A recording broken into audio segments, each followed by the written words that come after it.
Olá pessoal, tudo bem? Professor James aqui com vocês mais uma vez. Vamos falar um pouquinho aqui com nossos convidados, né?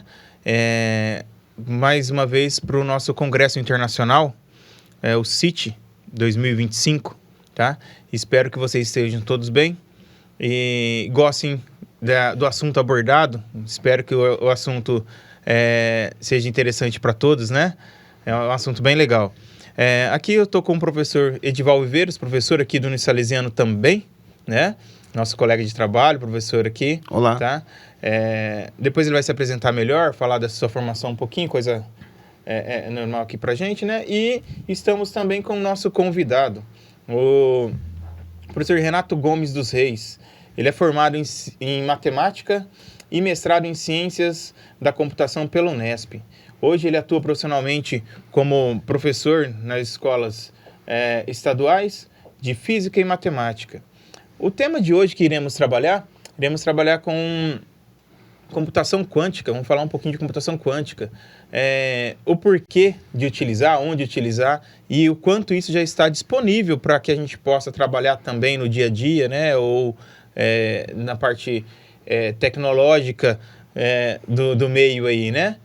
Com vocês, professor Renato. Por favor, fique à vontade, professor. Obrigado, professor James. É um prazer estar aqui com você, professor Edival. A computação quântica, matéria da qual eu fiz o meu mestrado na Unesp de Bauru, Faculdade de Ciências, o problema lá versou sobre uma questão chamada o problema do caixeiro viajante, que é um problema de otimização combinatória. E a computação quântica, ela tem múltiplas aplicações nas mais diversas áreas que a gente possa imaginar. Mas o que é isso? Que disciplina que é essa? É uma disciplina que funde a mecânica quântica, que a gente estuda às vezes na graduação ou na pós-graduação, e funde os elementos da computação. O início dela é ali em meados dos anos 60, o pessoal começa a pensar sobre essa fusão, e ela se aprofunda no início dos anos 80 com o trabalho de alguns cientistas, como o Feynman, nos Estados Unidos. Tem também o Yuri Manin, que era um matemático da União Soviética, um geômetra algébrico. O Penrose se envolveu de alguma maneira também no desenvolvimento. Então ela funde essas duas disciplinas, quer dizer, ela funde os elementos da computação que nós estamos habituados a ver nos chamados computadores clássicos, que se utilizam dessa arquitetura que a gente conhece, vê nas casas, nas empresas, etc., para construir uma nova arquitetura pensada a partir dos elementos da mecânica quântica. Então, a computação quântica, basicamente, assim, para começo de conversa, é isso. Então, vocês vão poder ver numa figura que vai ser apresentada o que é um computador quântico, como ele opera, como ele funciona e como é a arquitetura desse computador. Para quem gosta de arquitetura de computadores, vai gostar de ver essa figura, vai ficar de olho na tela e vai ver. Mas aí eu queria saber dos meus anfitriões se há alguma pergunta nessa primeira etapa. A gente está começando a jornada.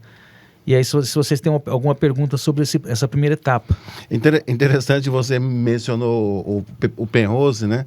O Roger Penrose. O Roger Penrose é um físico, mas ele é um físico, digamos assim, que se dedica a uma área chamada Foundations, que é fundamentos de física. Você poderia, assim, rapidamente, mas de uma forma que a gente consiga entender o nosso público, os nossos alunos acadêmicos e o público em geral, o que o Penrose tem a ver com isso?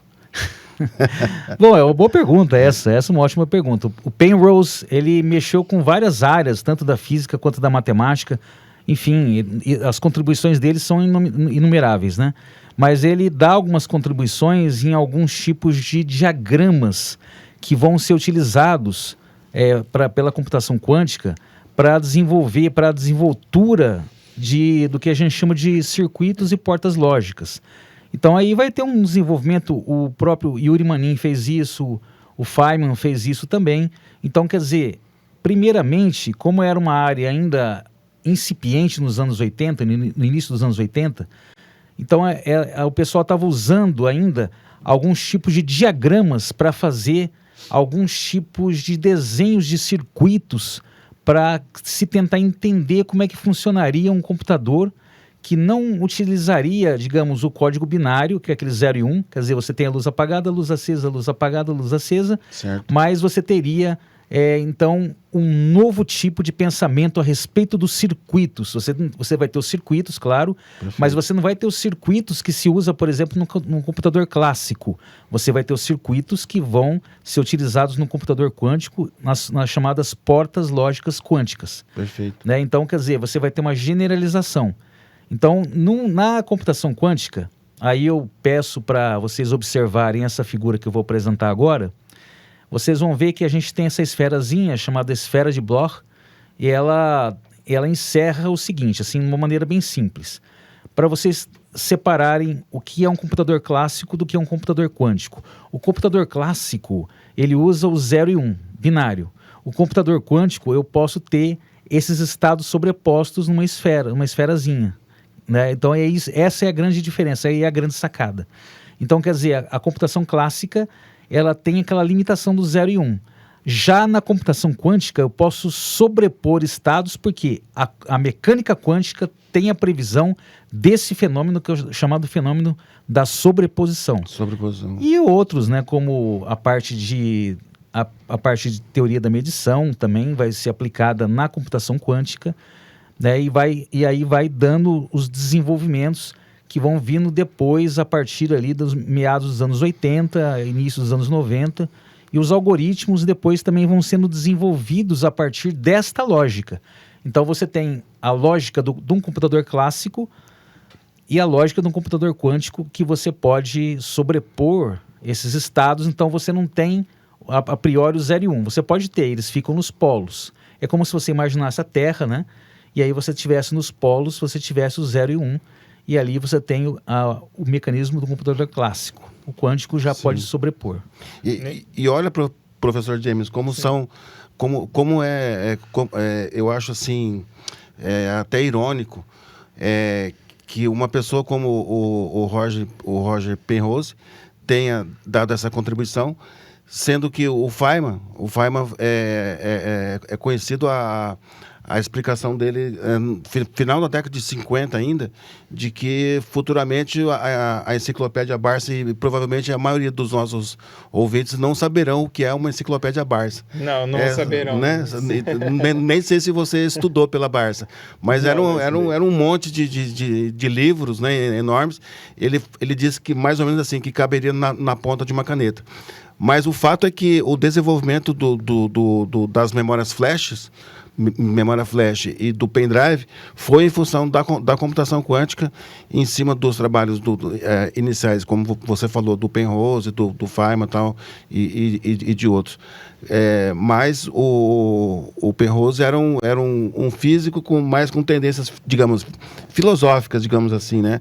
Mas como esses diagramas contribuíram, né? E até chegar ao desenvolvimento da spintronic, ali na final da década de 70, 80, e que deu o prêmio Nobel para o Albert Flecht, né? Mas justamente foi uma coisa que começou aparentemente com ideias, né? E se consolidou numa coisa tecnológica, né? Mas justamente, perdão, professor, mas justamente por conta disso, né? Não tínhamos tecnologia suficiente para a época para desenvolver as ferramentas que hoje possamos desenvolver, né? A gente for pensar, por exemplo, quando surgiu o computador em si, vamos voltar lá atrás ainda, né? O primeiro computador. Sim. O quanto de espaço ele ocupava? Nossa, válvulas ainda, e eram, né? válvulas. Tinha válvulas de 1 metro de comprimento, né? Queimava uma válvula a cada minuto. Então você tinha que achar e ir lá trocar. Hoje em dia nós temos um computador que cabe na palma da nossa mão, que é um celular. Exato. Pois é. Né? Temos os computadores, a gente pode dizer, são computadores vestíveis, né? Vamos falar a grosso modo, né? Claro que não é essa terminologia, vamos falar assim para ficar mais claro até para o público. É um relógio, por exemplo, eu estou com um relógio agora aqui e ele tem muita tecnologia. Tecnologia que, se for pegar computadores dos anos 2000, não tinham essa exato. tecnologia. Exatamente. E vem dessa parte teórica, né? Sim. Toda essa parte fundamentada, né? Podemos dizer assim, né? Sim. Fundamentada para chegar nesse conceito que temos hoje. Então, esses físicos, matemáticos, eu diria até alquimistas em alguns momentos, alguns deles, né? Sim, com certeza. Com certeza. Propuseram que a gente conseguisse chegar nesse patamar que estamos hoje, né? Que está muito longe de ter um limite ainda, né? Sim, sim. Não sei se... Por exemplo, a computação quântica, o computador quântico. Computador em si, não vamos falar nem do algoritmo que envolve tudo, mas vamos falar, por exemplo, do hardware em si. O computador quântico está muito aquém ainda de ser uma coisa palpável. Sim. Né? Não sei se você concorda, professor Roger. É palpável no sentido, assim, de estar disponível. Disponível.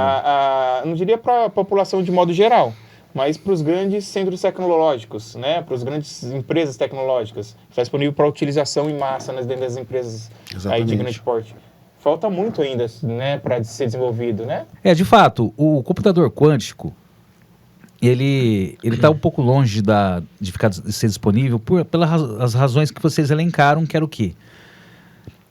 O início da computação eletrônica, eu vou dizer assim, porque a gente já tinha máquinas que faziam um trabalho computacional muito antes, que era, por exemplo, a máquina do Charles Babbage, a Lady Lovelace, né, que fez já a programação muito, muito antes de se pensar na computação eletrônica, né, como a gente pensa ali a partir mais ou menos dos anos 30, 40. Aí é o surgimento da Enigma e da Ultra, né, que vão dar o início da computação moderna, vamos chamar assim, do século XX. A computação quântica, ela tem essa mesma característica, ela vai avançar a passos lentos, vamos colocar assim a priori, né, porque para você ter um computador quântico, você precisa ter uma série de aparatos que é difícil uma empresa, por exemplo, hoje manter.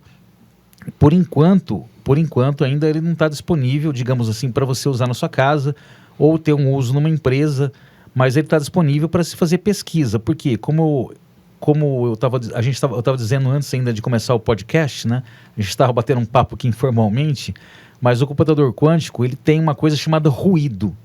E o ruído, ele tem que ser eliminado a partir de algoritmos, porque o ruído, ele faz o quê? Dispersa energia. Então, se você pensar no ruído, o ruído é uma forma de energia, e a energia dispersada pelo computador quântico, ela pode prejudicar o funcionamento, né? Quer dizer, você não tem a potencialidade que você teria sem o ruído. Então, o ruído é uma coisa importante que a gente trata. Inclusive, esse problema que eu tratei no meu mestrado, tem um outro colega que está fazendo esse mesmo trabalho, mas está tentando eliminar a questão do ruído, porque os cálculos que o computador faz exigem muito do ponto de vista funcional de máquina mesmo, e gera ruído. Qualquer processo físico que envolva movimento de partículas gera ruído. Então, o computador quântico não é diferente, e aí você tem que eliminar esse processo a partir do quê? Dos algoritmos. O que são os algoritmos para quem está nos assistindo e de repente não tem o conhecimento na área de informática, mas quer de repente bater um papo com a gente aqui e se inteirar disso? O algoritmo, pessoal, é um procedimento passo a passo para você resolver um problema. Até para trocar um pneu você usa um algoritmo, né? Você tem uma sequência lógica que é feita para você resolver um problema. Um exemplo clássico do ensino médio, da matemática, quem gosta aí, aquela fórmula de Bhaskara, chamada também de algoritmo de Bhaskara.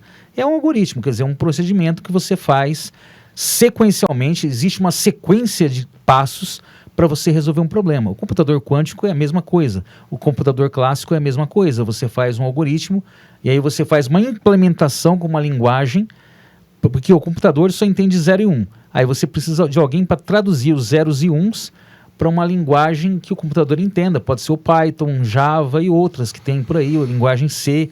E aí você faz a programação e o computador executa as tarefas que você programou ele para fazer. É o computador clássico. Aí você já tem outras tecnologias que você pode fundir juntamente com a mecânica quântica, com a computação quântica. Não, a mecânica quântica você usa dentro da computação quântica, óbvio. Mas aí você pega, por exemplo, o aprendizado de máquina, que são outros algoritmos que você pode também transformar eles em algoritmos quânticos. Né? Então, o aprendizado de máquina, quer dizer, você ensina o computador, digamos assim, eu estou falando muito grosso modo, a pensar. Por exemplo, a inteligência artificial também pode se valer muito e se valerá muito da computação quântica. Lembrando, eu sempre falo isso quando vou palestrar sobre isso ou vou discorrer sobre isso, que a inteligência artificial, ela não é inteligência, é um nome que vem aí dos anos 50, mas é uma metáfora, porque a inteligência mesmo é humana. Aquilo lá é uma emulação de um processo cerebral e a computação quântica também se vale, né, da chamada computação inspirada pela natureza. Então, você tem as redes neurais, que é uma outra sub-área das ciências da computação que podem ou se valem ou poderão se valer dessa tecnologia. E aí você tem todo um procedimento que é feito baseado num fenômeno natural, mas que é uma emulação de um fenômeno natural. Ele não é uma inteligência, por assim dizer. É um processo em que você cria algoritmos que vão emular o pensamento humano, mas o pensamento humano, ele é humano, sendo assim bastante redundante. Ele é analógico. Exatamente. Ele não é digital. Não. Porque na inteligência artificial, nós dizemos que ela é tratada da seguinte forma, podemos dizer assim. Como você disse, ela está simulando ou emulando o conhecimento humano, de certa forma. Na inteligência artificial é isso. Mas ela é muito restrita, ela é muito especialista, né? Por que dizendo que ela é especialista? Por exemplo, você até comentou, professor, das redes neurais. As redes neurais, por exemplo, ela simula um funcionamento do cérebro, tá? Mas o simular o cérebro não quer dizer que ela tem todas as conexões neurais que um cérebro possui, né?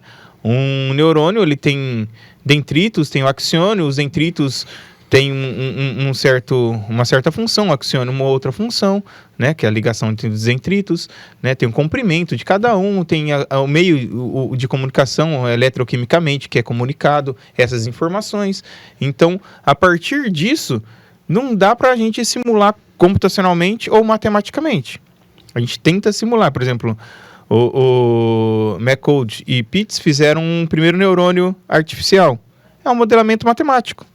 É matemática pura. Então a gente tenta simular o que é feito a partir do cérebro matematicamente. É uma coisa muito complexa para a gente, como você falou, que eu concordo plenamente, é uma coisa muito complexa para a gente colocar em termos de aprender, né? A inteligência artificial aprendeu.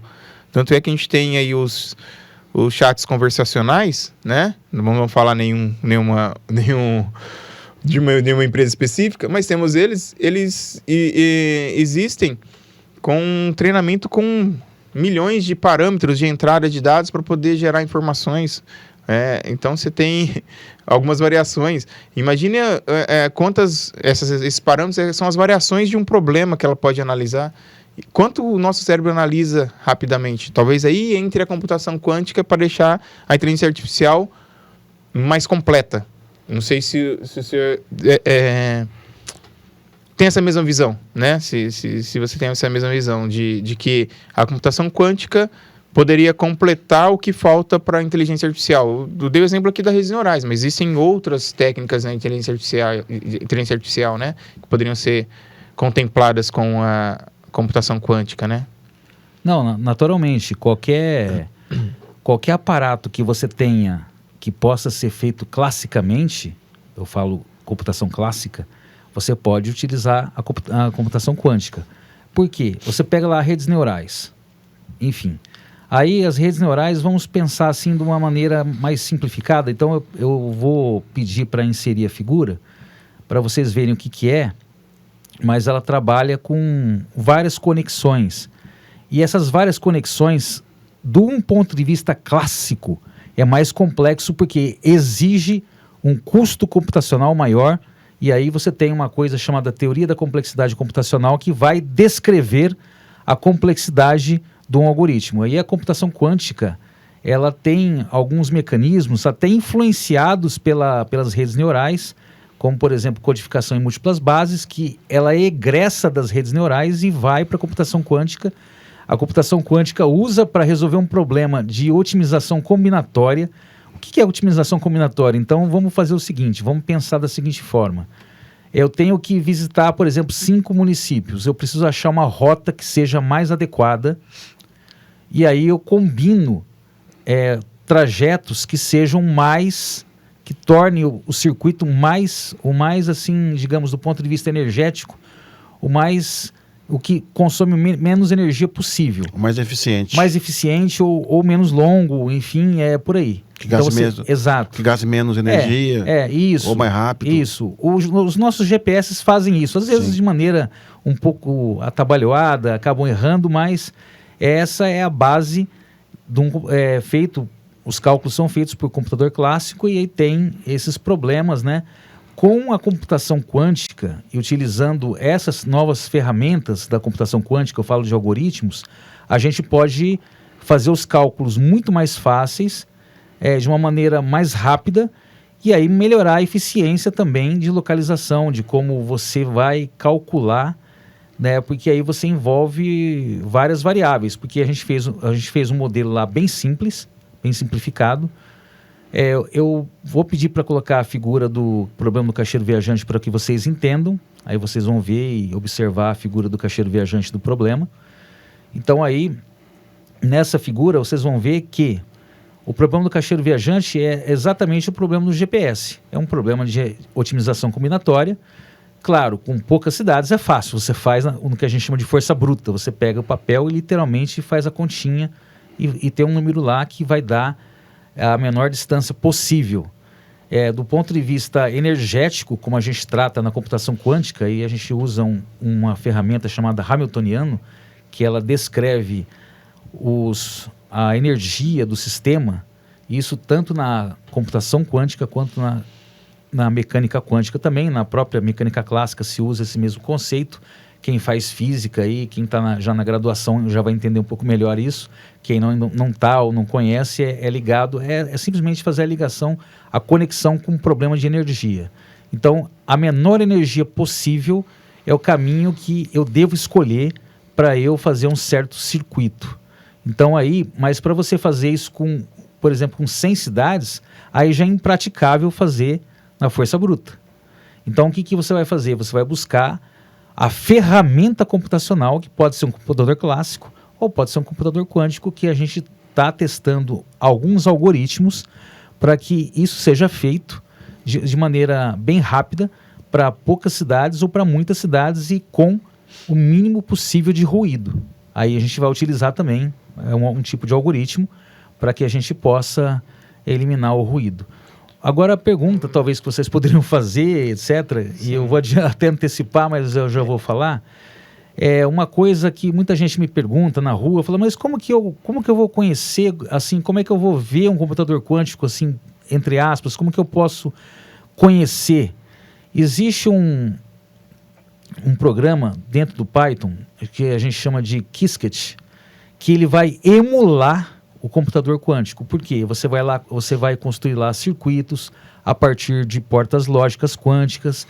Então você vai fazer todos os algoritmos implementados lá, rodando como se fosse num computador quântico. Aí você vai perceber como o computador quântico funciona. Claro, isso daí é um pouco mais sofisticado, é para quem já faz programação em Python ou já tem um certo nível de conhecimento, pode utilizar esse ferramental. E aí você tem lá toda a gama de comandos e pacotes para você utilizar e para você entender como se processa, como funciona um computador quântico, como ele vai funcionar, como ele opera, enfim. E aí, claro, você vai ter a parte computacional, a parte matemática também, que vai embasar a computação quântica.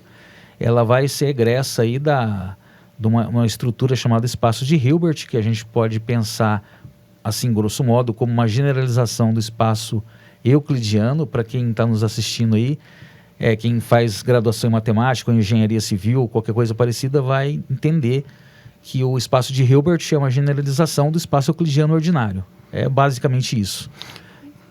Mais ou menos, né? Posso tentar... Deve. Manda bala. É mais ou menos assim, né? É uma coisa bem complicada de explicar em tão pouco tempo. Mas é assim, mas eu volto ao exemplo do pendrive e da memória flash. Qual era a questão ali? A questão é que até o final da década de 80, mais ou menos, você só usava o bit 01, né? Ligado ou desligado. E qual era o problema disso? O problema disso é que um chip é um dispositivo eletrônico. Você tem um tamanho, o chip tem um tamanho físico. E o problema é que o sinal elétrico ele vai ter que passar pelo chip, atravessar o chip. O que os caras descobriram ou pensaram? Vamos, ao invés de ter que o sinal elétrico passar pelo chip, por uma certa área, vamos usar o spin do elétron para ser o 0 e 1. O spin do elétron, entre aspas, classicamente, ele não é assim, mas é o movimento do elétron. O movimento pode ser horário ou anti-horário, o giro dele. Então, veja bem, se você tem um centímetro quadrado, ali bilhões de moléculas, de átomos, né? Você vai usar cada átomo daquele como um bit. Então, por isso que quando se desenvolveu, tecnicamente falando, né? A física quântica nos chips, a quantidade de memória que você conseguia colocar num dispositivo desse aumentou exponencialmente. E o problema na época é que a juventude que está ouvindo aqui não conhece. Os HDs, né, a memória dos computadores era um disco rígido, enorme, assim, um disco até muito bonito. Que foi até o disco que a gente usou lá do nosso hackathon, né, de computação quântica e eletrônica. Então, os caras não tinham feito ainda, eles tinham desenvolvido a memória, a flash, mas não tinham um HD que acompanhasse, que é um hardware, né? Que acompanhasse a leitura das informações. Mas aí eles desenvolveram a chamado magnetorresistência gigante, que era um efeito quântico, mas magnético, que era quanto maior o campo magnético em certos materiais, você consegue ter mais quantidade de informação de leitura. Então, simplificadamente, mais ou menos é assim. É lógico que o nosso celular não é um computador quântico, mas comparado com os dispositivos mais antigos, da minha época, quando eu comecei a usar um computador, você ia fazer um gráfico, um desenho. É simples o pessoal ver. Você quer fazer um desenho, um risco. O risco que a gente fazia no computador, professor James, eu sou antigo, em 65 anos, fiz em agosto agora. Era quadradinhos, quadradinho. Você não conseguia fazer um risco contínuo, porque o computador não tinha os pixels suficientes para a quantidade de pontos, né, para formar um risco. Hoje, por exemplo, sabe que o computador que fez os cálculos para a missão Apollo não tinha menos memória que uma calculadora dessa que você compra em loja de 99 aí. Então, olha só, a quântica, ela veio para aumentar a capacidade de processamento, não é? Então, por exemplo, quando você falou do espaço de Hilbert, né, você vai ter num espaço que foi a esfera de Bloch que você falou, você vai ter estados sobrepostos.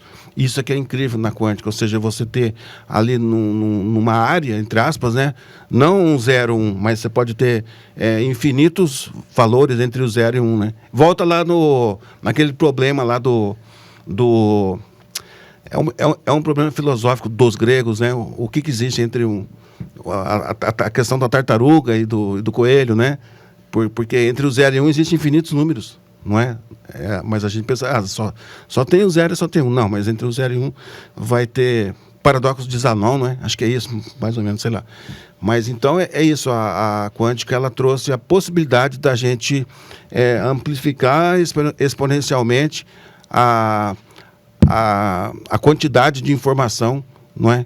Que antes você tinha mais dificuldade em... Para o pessoal entender, é como se a gente estivesse dando um zoom num ambiente minúsculo. Sim, e como a gente desse um zoom e conseguisse enxergar tudo que está ali dentro nesse microespaço ou nanoespaço, né? Sim. Na verdade, a gente... aumentou a possibilidade de trabalhar num espaço menor. Isso. Né? Exatamente. E por isso que a gente consegue esse armazenamento de dados. Aí que entra a computação quântica. Ela diminuiu mais ainda o que a gente já tinha pequeno. Vamos pôr assim, né? Aquele negócio que era micro, agora se tornou gigante. Sim. Né? Com a computação quântica, né? Acho que é isso, né, Renato? Se tornou gigante, né, o processo. Quer dizer, abriu um espaço enorme para trabalhar ali dentro de novo. Lá em 1950, 60, o espaço que foi criado era um espaço, né, para o pessoal entender, não sei se ficar mais claro para o pessoal mais leigo, né? Era um espaço grande fisicamente e pequeno de armazenamento. Isso. Hoje o espaço é pequeno fisicamente e grande de armazenamento. Foi invertido, né, o processo. Isso. Acho que seria isso, a explicação bem generalista mesmo, bem geral mesmo, bem ao público que não teria conhecimento técnico da área específica de física e matemática, né? Isso. Seria isso? Não falei nenhuma besteira não, né? Não, absolutamente. É que é o seguinte, a computação quântica, e muita gente pergunta isso para mim, ele fala assim, mas como é que funciona, como é que trabalha? Ela trabalha com basicamente informação, porque a partícula, ela carrega informação. O spin, o que é o spin? O spin é como se você imaginasse a Terra girando, mas um elétron girando. Pode ser para cima ou para baixo, a orientação do spin. Então aí isso daí é informação. E informação você pode transferir de um local para outro instantaneamente. Eu não digo matéria, eu digo informação. E aí eu brinco daquele Jornada nas Estrelas, que o pessoal fazia o teletransporte. E o teletransporte é possível no mundo da computação quântica. Claro, você vai transferir informação, não matéria. Se você pegar o Qiskit, bom, vamos pegar aí, eu vou mostrar uma figura para vocês verem melhor o que eu estou falando. E aí na figura vai ter a explicação do que é o teletransporte, como ele se processa, mas ele se processa a partir de informações das partículas. E aí você tem uma brincadeira que a gente faz, a gente tem o Alice e o Bob. Então, os dois estão separados por uma distância arbitrária. Aí, de repente, um manda um sinal para o outro, teletransportando. Esse sinal que é teletransportado, ele não depende da velocidade da luz. Mas aí, quando, por exemplo, a Alice manda para o Bob por exemplo, um átomo, uma partícula lá, o Bob tem que ligar para a Alice e dizer que recebeu. E quando ele liga, aí você tem um processo clássico, que é o quê? Esse processo clássico, por que é clássico? Porque o sinal, ele viaja uma velocidade mais baixa que a da luz. E aí você não pode violar aquele princípio da teoria especial da relatividade de Einstein, que nenhum sinal viaja mais rápido que a luz. Então você tem dois fenômenos, um fenômeno quântico e um fenômeno clássico. Então aí o clássico é o quê? É quando eu ligo e aí eu falo, Alice, eu recebi o que você me enviou. Eu recebi, chegou aqui, enfim, talvez tenha mudado a orientação, mas eu recebi. Aí a Alice recebe a ligação, claro, aí você tem esse fenômeno regido pela teoria especial da relatividade, ou seja, o sinal clássico, ele obedece a esse princípio e quando você teletransporta, você teletransporta informação. Então, quer dizer, isso daí está chegando muito próximo, porque quando se faz a leitura da biometria, por exemplo, faz aquela questão de biometria, é uma coisa muito próxima disso. Você não está lendo, você não está pegando matéria, você está lendo informações. Você vai digitalizar o rosto, mesma coisa. Você vai estar capturando informações e essas informações que vão ser armazenadas, digamos, em partículas, como a computação quântica faz, ela vai acabar tendo um processo de miniaturização. Isso decorrente do quê? Quanto mais você evolui, né, independente até do ponto de vista da computação quântica, mas quanto mais você evolui a questão dos chips e assim por diante, quando você começa lá com os transistores e depois você reduz de válvula para transistor e assim por diante, você vai reduzindo o tamanho dos aparelhos, porque você vai tendo uma redução, porque você vai conseguindo miniaturizar coisas a partir de tecnologias que vão sendo criadas até em função de outras que você às vezes nem imagina, né? Como, por exemplo, o que o professor falou agora de pouco, o Edival falou, a respeito da informação a partir do spin do elétron. E é verdade, o spin do elétron carrega informação. As partículas carregam informação. Então, o que a gente vê, toca, e geralmente a gente até vê na TV, a gente está vendo o quê? A gente está vendo informação, a gente está vendo as partículas agirem, por exemplo, na tela, a partir de algum efeito físico. Então, a gente tem informação. Então, as partículas, elas carregam informação. É disso que a computação quântica se vale para fazer todo tipo de revolução que ela está fazendo. Quer dizer, tudo que a gente pensava em termos de computação há mais ou menos 10 anos atrás, hoje já cai por terra. Por quê? Com essa nova tecnologia se abrindo, os cálculos vão ser mais rápidos, o processamento de imagens vai ser muito mais rápido, a questão de pesquisa em vários ramos do conhecimento vai ser muito mais rápido, porque eu posso fundir, por exemplo, com inteligência artificial, eu posso fazer cálculos para ser mais rápido, para prever mais situações, mas uma coisa que é insubstituível, mesmo com tudo isso, ainda é o ser humano que está por trás da máquina e por trás da tecnologia, desenvolvendo os algoritmos, pensando na máquina, no hardware e pensando também em softwares para computação quântica especificamente e também nas coisas que a gente faz com a computação clássica até hoje, que são fantásticas. Eu falo assim que a fotônica, eu dou aula de automação e eu sempre dou um exemplo para os acadêmicos que de 10 anos para cá, a maioria dos sensores que eram eletromecânicos ou elétricos, hoje são quase todos eletrônicos. E isso aí é uma tendência que vai cada vez se acentuar mais, mas justamente por causa da facilidade que você tem de digamos, controlar, né, um efeito digital, né, que no caso pode ser quântico ou não, mas que te dá mais condições técnicas de você miniaturizar os seus processos, equipamentos. A tendência é cada vez isso diminuir mais, né? Sim, e aumentar o processamento, né? Sim, até como o professor Renato falou um pouco agora, há um momento atrás, do como os circuitos foram diminuindo até chegar ao que a gente tem hoje, né? A gente tem, por exemplo, até há um tempo atrás, eu publiquei uma foto até na rede social de um HD, né? Que era dito um HD. Sim. Né? Ele tinha 200 quilos. 200 quilos? Que era dito um HD. É como se fosse um HD que a gente utiliza hoje, né? Um hard disk aí, né? Que hoje é um SSD. Uhum. Hoje você tem... E ele trabalhava com mega, né? Megabytes, né? Megabytes. Então, armazenamento. Então, ele não chegava a ter uma quantidade de informação que, podemos dizer assim, palpável para os dias de hoje. Sim. Que o disquete era maior do que esse em armazenamento, né? Que a maioria das pessoas não conhece o disquete. Não. Era maior do que ele em armazenamento. E na outra foto seguinte, né? Na foto em paralelo, estão as duas fotos lado a lado, tá a pessoa segurando na ponta do dedo um cartão de memória. Olha só.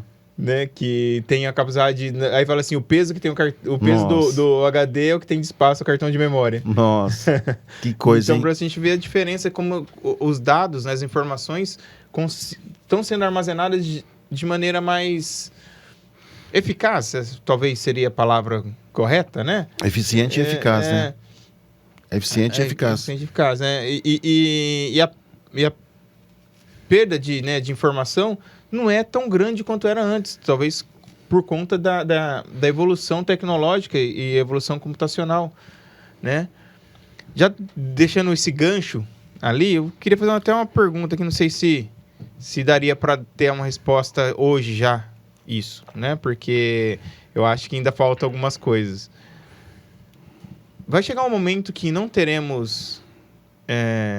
ou não necessitaríamos de armazenamento de dados. O armazenamento de dados está disponível em qualquer ponto, desde que eu saiba o endereço desse armazenamento. É como se fosse, vamos pôr assim, hoje como se fosse uma computação na nuvem, né? Computação na nuvem, se a gente fala para algumas pessoas, as pessoas falam assim, tá na nuvem como, né? Né? Não é nuvem no céu, mas quando está na nuvem, às vezes a pessoa pensa assim, mas está armazenado como? Está fisicamente em algum lugar?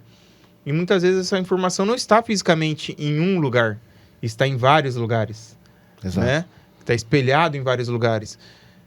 Com a computação quântica, vai chegar um momento que a gente nem vai ter, talvez, esse armazenamento num ambiente físico, realmente, ter vários pontos de armazenamento físico, não teremos isso. Teremos, sei lá, no meio... chegar a ter um ponto no meio, sei lá, tão baixo no nível físico que seríamos... No elétron, né? Sei lá, saber o endereço de um elétron X, eu sei que tem uma informação lá. E não ter mais o elétron dentro de um meio físico, né? Que hoje é isso, não é? Né? A gente temos um elétron, na verdade, eletricidade, que é energia. Está dentro de um meio físico, né? De um HD, de um servidor, né? Que tem um HD, tem uma memória e tal. A pergunta é, pode chegar um momento que não teremos isso? E teremos um armazenamento, tipo assim, onde está passando energia e esses dados estão trafegando nessa energia, a energia não se perde, né? Ela não se dissipa, ela se mistura e se recria e continua, né? Se a gente for entrar nesse mérito, a gente vai longe, né? Não vou entrar nesse mérito. Você acha que teria a possibilidade com a computação quântica de não ter isso? De ter meio físico? Ter só energia para dados? Sem dúvida, por uma razão muito, muito simples e muito clara. A computação quântica, ela trabalha com informação. Quer dizer, eu pego a informação de uma partícula, por exemplo, pode ser spin, digamos que seja spin.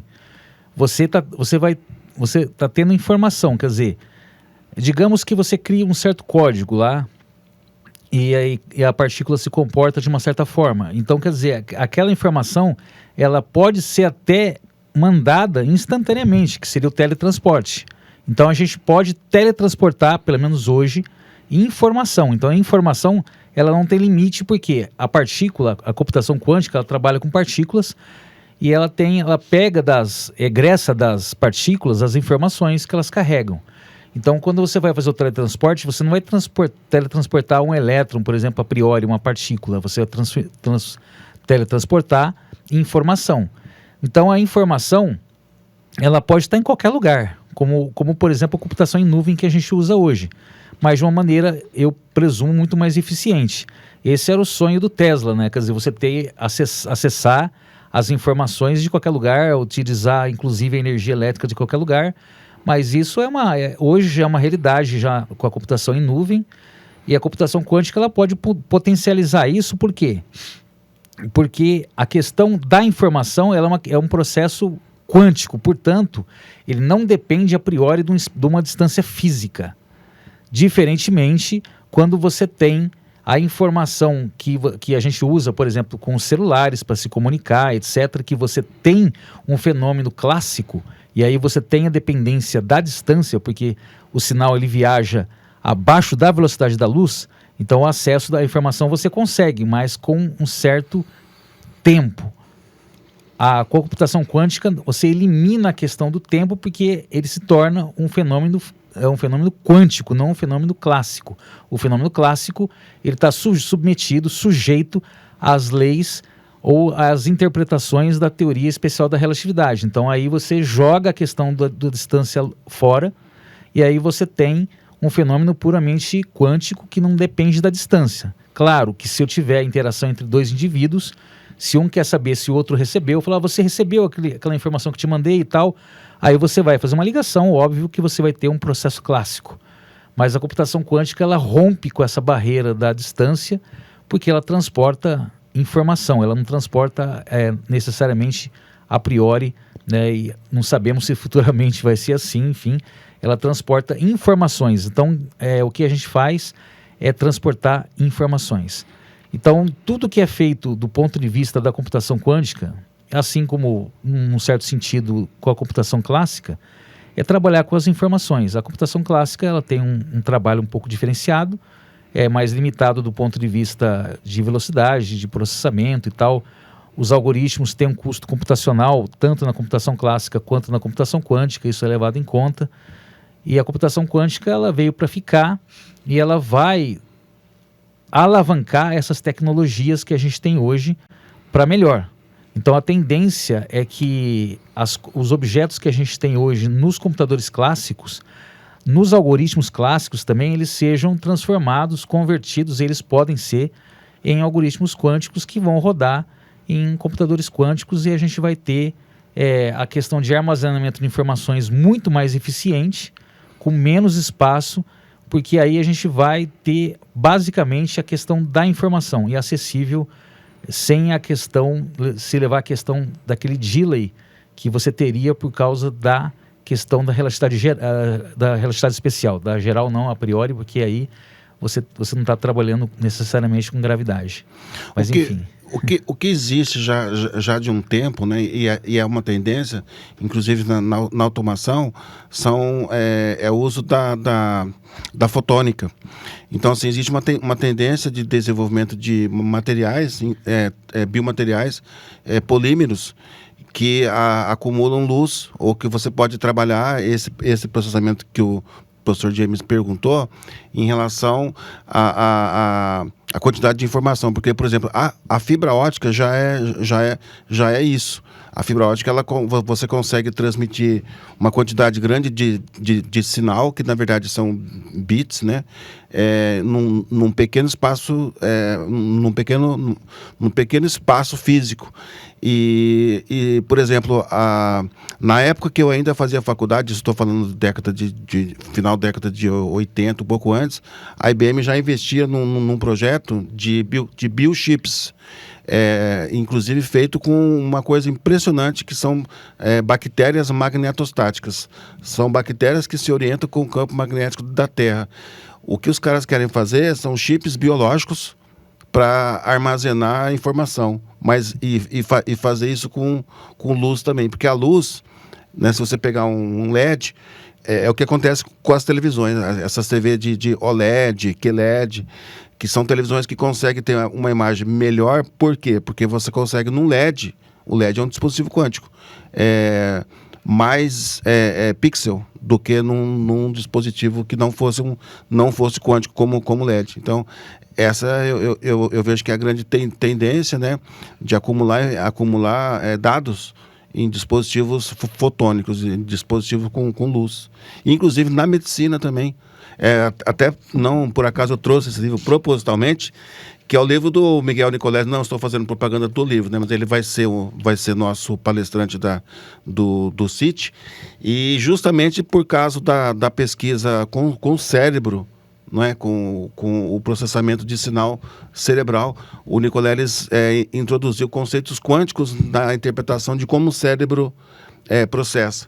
Por isso que, segundo o próprio Nicoleles, né, o modelo que se usava até então, que é o de Brodmann, o modelo localizacionista. Então, o sujeito fala assim, olha, essa região do cérebro é responsável pela área motora. Não, o que o Nicoleles propõe é um conceito quântico, que, na verdade, o cérebro ele é como se fosse holográfico.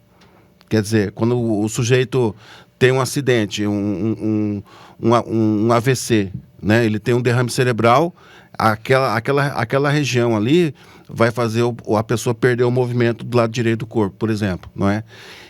Se ele fizer um treinamento cognitivo, ele pode ativar outras regiões do cérebro, ou seja, outros neurônios que vão fazer o que a parte motora daquela região, não é, fez. Isso é um conceito quântico, porque na verdade você está sobrepondo, você tem neurônios, né, que trabalham com o princípio de sobreposição, ou seja, seria mais ou menos assim, como se todos os neurônios do nosso cérebro conseguissem realizar todas as funções do corpo. Só que, lógico, o corpo não trabalha assim, por causa que ele, entre aspas, separa, né, para a gente ter uma área que é mais da visão, outra da audição e assim por diante.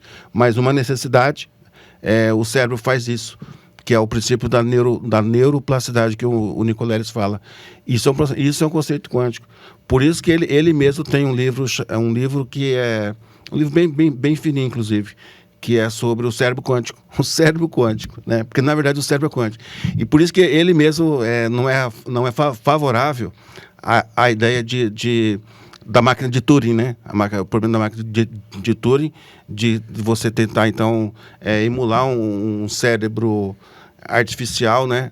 Baseado num sinal digital. Né? Porque o sinal cerebral ele é analógico e esse processo não dá para emular, segundo ele. Né? Esse assunto é um assunto maravilhoso. Nossa, a gente vai longe. Se alongando um pouquinho, né? A gente vai longe. Infelizmente, nosso tempo aí está se esgotando. A gente teria alguns questionamentos a mais, e algumas coisas para fazer aqui nesse bate-papo, né? Com certeza. Perguntar algumas coisas e acabaria nos alongando um pouquinho mais. Tem que ter uma segunda parte, uma segunda, uma terceira. Exato. Eu acho que caberia para informações. Tem informações para isso, né? Nossa, temos informações para isso. Né? Eu acho que caberia sim. Queria agradecer ao professor Renato aqui por estar disponível aqui para a gente nesse momento.